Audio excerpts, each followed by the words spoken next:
Canadian Prime Minister Justin Trudeau has been on a week-long visit to India since this Saturday.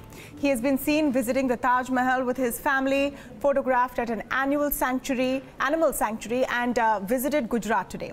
Despite the colourful photo ops, a lot of narrative around Trudeau's visit has been a question of whether he has been snubbed by the highest rungs of the Indian government. BBC News, for example, put out a story asking, is the Canadian PM being cold-shouldered?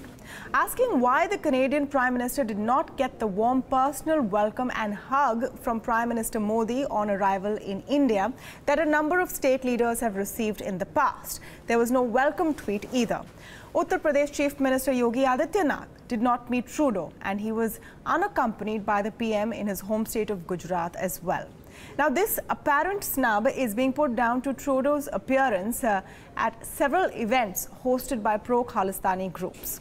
So is a diplomatic message being sent out to Justin Trudeau, or is too much being read into the situation? To speak on this, I'm joined by Salman, Haider, former Foreign Secretary, and Narayan, Lakshman, Associate Editor at The Hindu. Thank you so much for speaking with us this evening. Mr. Haider, protocol, of course, doesn't dictate that the Prime Minister go and receive everyone or every world leader as he arrives in India. But did this strike you as a different kind of treatment when it comes to Justin Trudeau?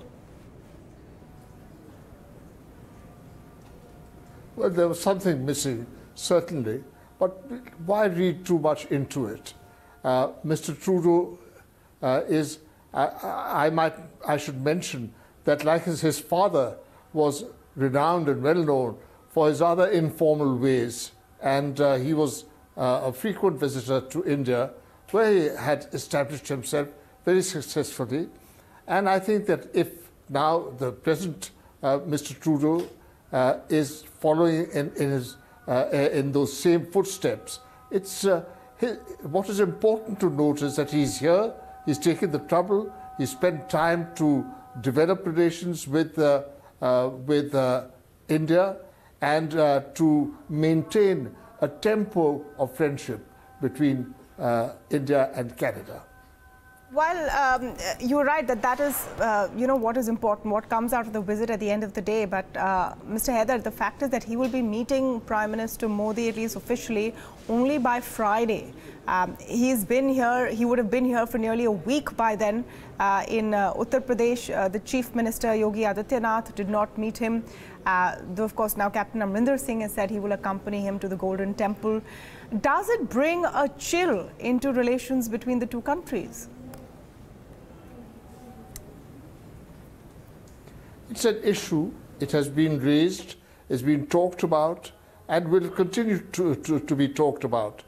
Let us not forget that there are constituencies in Canada which have a lot of input from minorities in that country, from Sikh groups in Canada, and they are heard. They will be heard. They will do their best to make their point. But I would not exaggerate the importance of such groups, and I would not regard them as groups or as people who are going to be in any position to determine or dictate the nature of the relationship between Canada and India, which has been a constructive and a helpful relationship to both countries. As I said, there can be issues, there will be problems, and they can arise, but let us see them in the proper perspective. Mr. Lakshman, how do you see the situation as of now? Is the entire issue of the support for the Khalistani movement in Canada and Trudeau's sort of benevolence towards these groups being seen as the most prickly of issues between India and Canada? And is this an extension of what we're seeing during his visit? Look, I completely agree with what Mr. Haider just said. Basically, you're looking at a Prime Minister, Justin Trudeau, who certainly is mindful of the fact that the Sikhs form a very important part of the Canadian population today.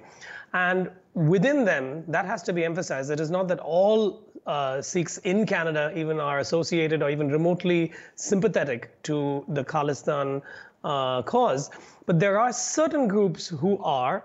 And I wouldn't even say that Prime Minister Trudeau has been benevolent towards them. I think it's even less than that. I think he's been seen at certain events. And, a Prime Minister doesn't often know maybe the exact details of every single event that he's going through. I certainly don't think he would use such an event as a signaling device to India for any reason, because that wouldn't make sense. So I think that has happened, and by no means has it been missed on the radar of the MEA, who we are told have certainly taken it up through the diplomatic channels and made their grievance known. But exactly as Mr. Haider said, let's not exaggerate the impact of this, because firstly, Canada and India have bilateral relations, whether you're looking at trade and investment and other such areas, which will continue, which must continue, which are on a much more stable basis than any such fringe cause could kind of destabilize or knock off. And for that reason, I think you're looking at here what you talked about in terms of protocol. You're looking at a sub sort of prime level of sparring. It's nothing that will cause any sort of disruption to any potential agreements that might be signed on this particular visit of the Prime Minister. But I don't think anyone would ignore or deny that India is putting across a fairly firm message, because bending of protocol to meet leaders, and especially Prime Minister Modi, who, as we all know, he embraces them. He hugs many of the leaders. He's been known for that.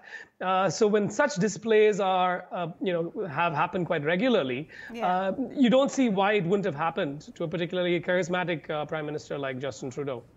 Well, then the question is, Mr. Lakshman, that clearly we do have a grievance, but we've had, just for as an example, we've had a grievance with China before, the heads of both nations have met and continue meeting, but they've met warmly enough.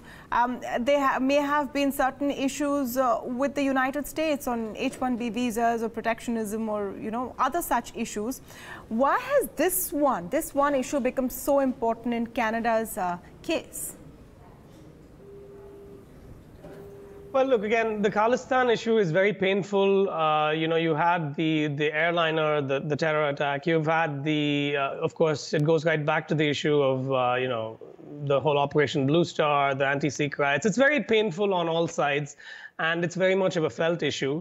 And then we also have to ask a question if, person to person, whether Prime Minister Modi and Prime Minister Trudeau have actually found that level of chemistry that, perhaps Prime Minister Modi found much more easily with President Trump.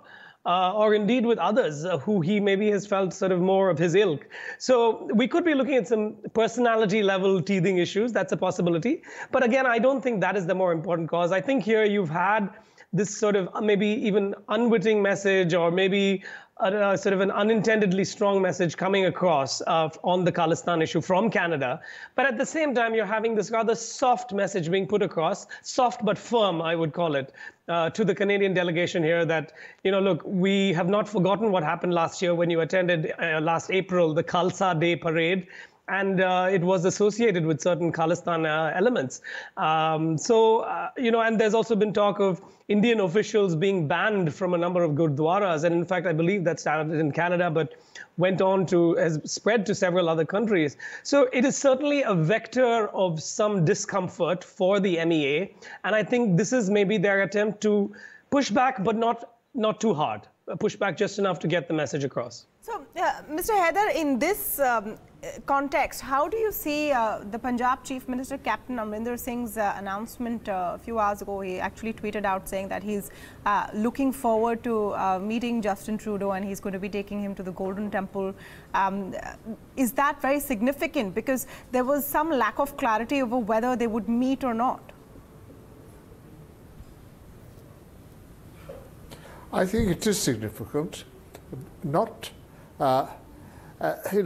as a kind of demonstration of of something, but as an effort to bridge the gap between the two sides. I mean, it is one can be displeased or feel aggrieved at certain gestures from one side or the other, but surely it's more important, in my view, it is more important to make the effort to bridge that gap and to not just be in high dudgeon because some groups and some individuals have said various things and tried to stir things up, but to try and persuade others not to follow them and to show that India wants a better relationship with all such elements and is prepared to make the gesture. So if the Chief Minister of Punjab made this gesture, made this effort,